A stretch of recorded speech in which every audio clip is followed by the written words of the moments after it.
Traffic update জানাতে এই মুহূর্তে রাজধানীর শাহবাগে আছেন সহকর্মী মনির হোসাইন। সরাসরি যাচ্ছি তার কাছে।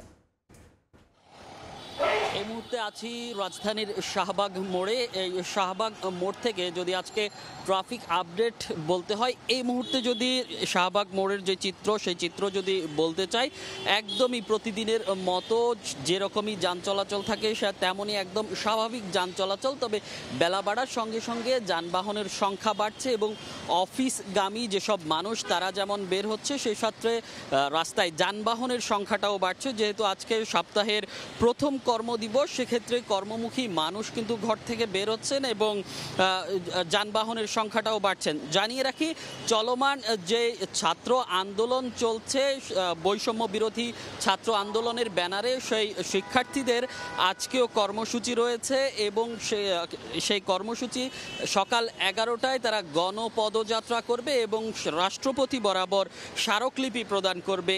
আমরা বেশ কয়েকদিন ধরে এই ছাত্র আন্দোলন চলছে, সেক্ষেত্রে আমরা যেটা দেখছি, এই আন্দোলন শাহবাগ কেন্দ্রিক হওয়ায় এই অঞ্চলে কিন্তু যানজটের সৃষ্টি হয়।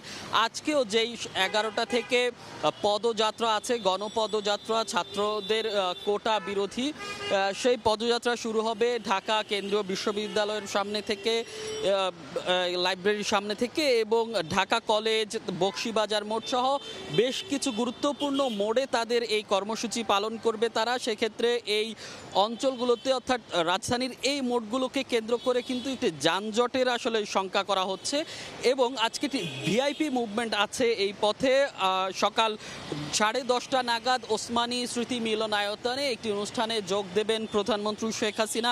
সেক্ষেত্রে প্রধানমন্ত্রী শেখ হাসিনা গণভবন থেকে ওসমানী মিলনায়তনে আসার যে সময়টা, সেই সময়টাতে এই মুভমেন্টের কারণে একটি যানজটের দেখা দিতে পারে এবং এই অনুষ্ঠান শেষে যখন গণভবনে পৌঁছাবেন বা গণভবনের উদ্দেশ্যে রওনা করবেন প্রধানমন্ত্রী, সেক্ষেত্রেও আসলে যানজট দেখা দিতে পারে।